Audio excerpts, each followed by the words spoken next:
নমস্কার বন্ধুরা, আশা করি সকলে ভালো আছো।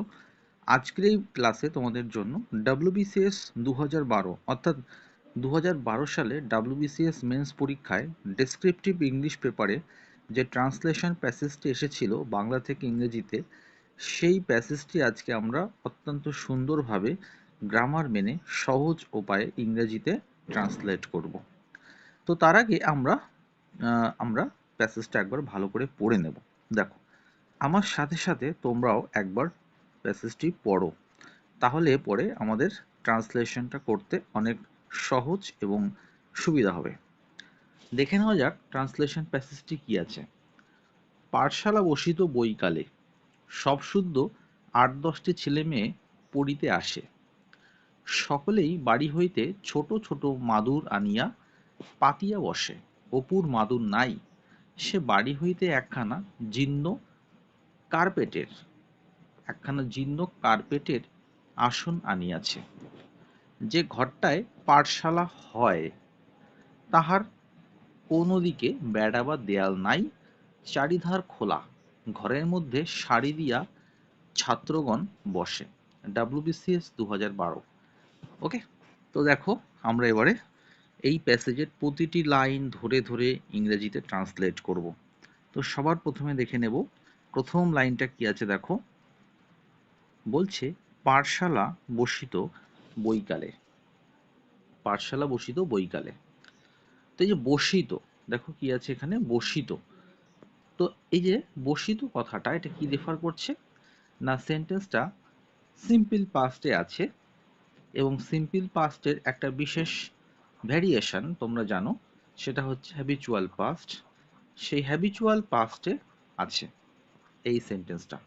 তাই তো, হ্যাবিচুয়াল পাস্ট মানে আমরা সকলেই জানি অতীতে কোনো কাজ নিয়মিত হতো কিন্তু এখন আর হয় না, সেই সেন্সে আমরা হ্যাবিচুয়াল পাস্ট করে থাকি বা বলে থাকি। যেমন ধরো, তুমি যদি বলো যে আমি ছোটবেলায় প্রতিদিন ঘুড়ি ওড়াতাম, আমি আমি আমার শৈশবে প্রতিদিন মাঠে ফুটবল খেলতাম, তাহলে I use to play football in my childhood. I use to play football everyday in my childhood. এ ধরনের হ্যাবিচুয়াল পাস্ট সমন্বিত যে কনসেপ্টগুলো আছে, যে সেন্টেন্সগুলো আছে, তার স্ট্রাকচার হয় এই রূপ। দেখো, subject plus use to plus B one, subject plus use to plus B one. This is the structure of such kind of sentences. তো দেখো, পাঠশালা ইংরেজি কি, দ্য টোল। ব্রিটিশরা সেই সময়ে পাঠশালাগুলোকে সাধারণত টোল বলতো, টিওএল, টোল। আর যদি টোল কথাটি তুমি না জানো, সেক্ষেত্রে পাঠশালা সিঙ্গেল কোটেশনে রাখতে পারো। ঠিক আছে, একান্তই না জানলে, যেহেতু এটা একান্তই একটা ভারতীয় শব্দ এবং ভারতীয় টার্ম বলতে পারো, স্পেশাল একটা টার্ম, যে টার্মের মাধ্যমে বিশেষ একটা শিক্ষা প্রতিষ্ঠানকে বোঝানো হয়। দেখো, the toll use to commence, অর্থাৎ ইউজ টু ভার্বের বেস ফর্ম কমেন্স, অথবা স্টার্ট করতে পারো মামুলি অর্থাৎ সিম্পল ভাষায় স্টার্ট। তাহলে the toll use to commence অথবা স্টার্ট ইন দ্য আফটারনুন, বিকালে বসিত। আশা করি বুঝতে পেরেছো বন্ধুরা সেন্টেন্সটা। এবার আমরা দেখে নেব পরবর্তী সেন্টেন্স কি আছে। দেখো, বলছে সব শুদ্ধ, সব শুদ্ধ ৮-১০টি ছেলে মেয়ে পড়িতে আসে। সেন্টেন্সটা কিন্তু মনে হচ্ছে দেখে যেন সিম্পল প্রেজেন্ট টেন্সে আছে, কারণ আসে কথাটা আছে, তাই তো।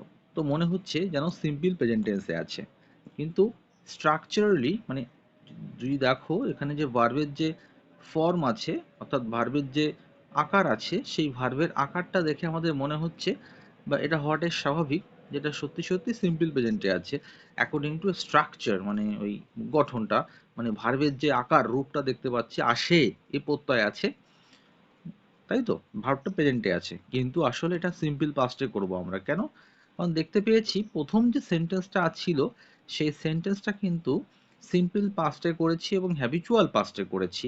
অর্থাৎ এই যে ঘটনাটা, পুরো ঘটনাটাই অতীতে হয়ে গেছে, অপুর সংসার থেকে নেওয়া হয়েছে, অতীতে ঘটে যাওয়া একটা ঘটনা, অর্থাৎ গল্প। তো গল্প সবসময় পাস্টেই লিখতে হয়, যার জন্য এটা আমরা সিম্পল পাস্টে করব এবং এটাকেও আমরা ইউজ টু স্ট্রাকচারে নিয়ে আসব। পড়িতে আসে, তাহলে পড়িতে আসিত, সব শুদ্ধ ৮-১০টি ছেলে মেয়ে পড়িতে আসিত, এই কনসেপ্টটা নিতে পারি, হ্যাঁ কি না? দেখো, যদি এই কনসেপ্টটা নিতে পারি তাহলে দেখো এরকম ভাবে বলবো আমরা যে অল টুগেদার অর্থাৎ সর্বসাকুল্যে, অর্থাৎ সব শুদ্ধ, হ্যাঁ, 8-10টি। ইংরেজি কি? 8 or 10 boys and girls all together, সর্বসাকুল্যে বা সব শুদ্ধ 8 or 10 বয়েজ অ্যান্ড গার্লস। পুরোটা সাবজেক্ট দিলাম, এখান থেকে এই পর্যন্ত সাবজেক্ট হলো। তারপরে দেখো ইউজ টু বসালাম, তারপরে ভার্বের বেস ফর্ম V1, কে সেটা? V1 হচ্ছে এখানে কাম। তাহলে all together 8 or 10 boys and girls use to come there, অর্থাৎ সেখানে আসতো টু লার্ন দেয়ার লেসন্স। কেন আসতো না? টু লার্ন দেয়ার লেসন্স, পড়াশোনা শিখতে। অথবা তুমি যদি এরকম দাও যে used to come there to study, তাও হবে। ঠিক আছে, চলো পরের সেন্টেন্সটা দেখে নেব। বলছে দেখো, যে ঘরটায় পাঠশালা হয়, কি বলছে? যে ঘরটায়, দাঁড়াও এর আগে আরেকটা সেন্টেন্স আছে, সেই সেন্টেন্সটা আমরা একটু দেখে নেব, জাস্ট আ সেকেন্ড। বলছে দেখো, সকলেই বাড়ি হইতে ছোট ছোট মাদুর আনিয়া পাতিয়া বসে, অপুর মাদুর নাই, সে বাড়ি হইতে একখানা জীর্ণ কার্পেটের আসন আনিয়াছে। দেখো, তো আমরা এই সেন্টেন্সটা কিভাবে ট্রান্সলেট করব দেখে নাও।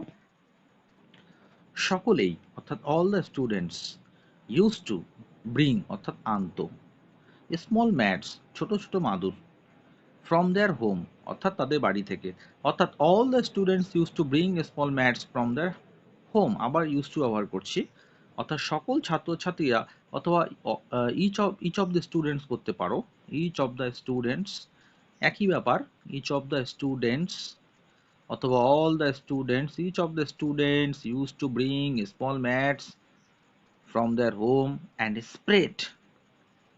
স্প্রেড, এবং সেগুলোকে ছড়াতো, বিছাতো কোথায়? ফ্লোরে নিশ্চয়ই। টু সিট অন ইট, ইহার ওপর বসার জন্য, মানে মাদুরের উপর বসার জন্য সেটাকে স্প্রেড করত। ঠিক আছে, এবার দেখো পরের বাক্যতে বলেছিল যে অপুর কোনো মাদুর নাই, তাহলে Apu did not have any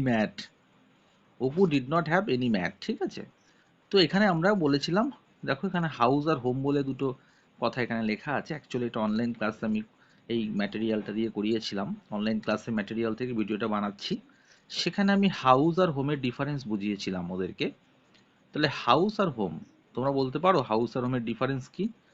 দেখো, হোম হচ্ছে এমন একটা জায়গা, a place where you live with your family and where you can find love, affection, sympathy.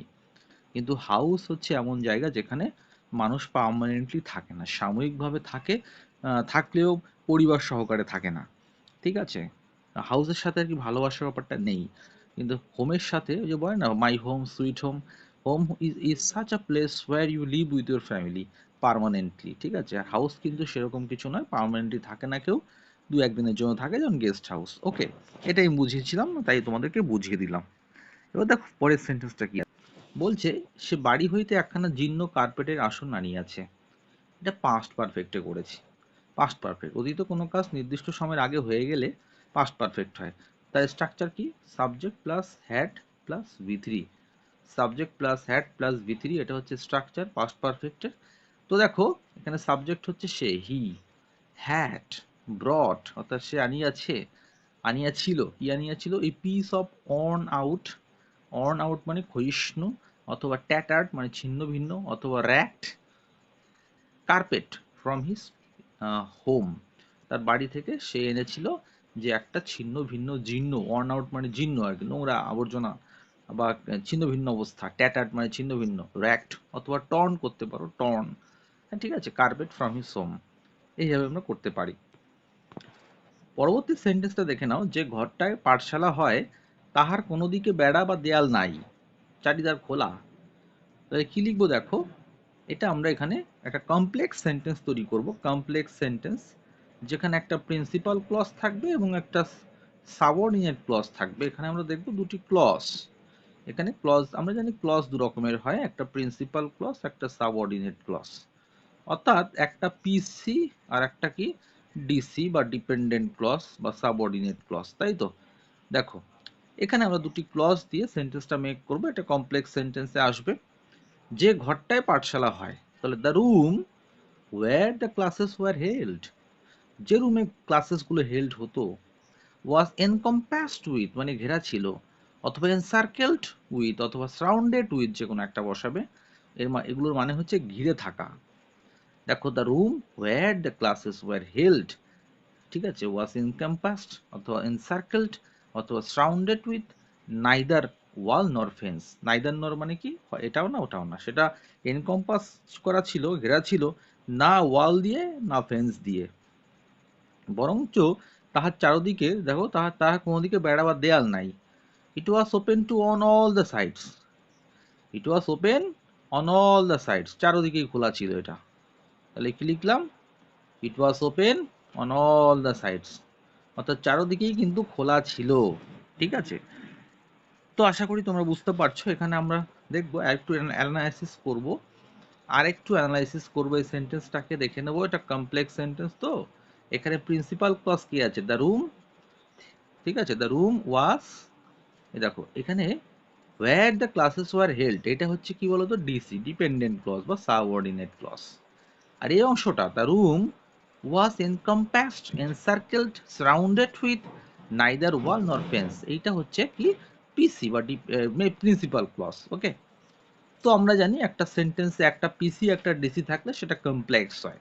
তোমাদের আমি বলবো তোমরা ক্লজ সম্পর্কে একটা কনসেপ্ট নিয়ে নাও, তাহলে তোমরা কমপ্লেক্স সেন্টেন্স তৈরি করতে অনেক সুবিধা লাভ করবে এবং অনেক সহজেই ট্রান্সলেশন করতে পারবে। ওকে, দেখো পরের সেন্টেন্সটা আমরা দেখে নেব, ঘরের মধ্যে সারি দিয়া ছাত্রগণ বসে। Very simple sentence, the student sat অথবা ইউজ টু স্যাট করতে পারো, বসতো।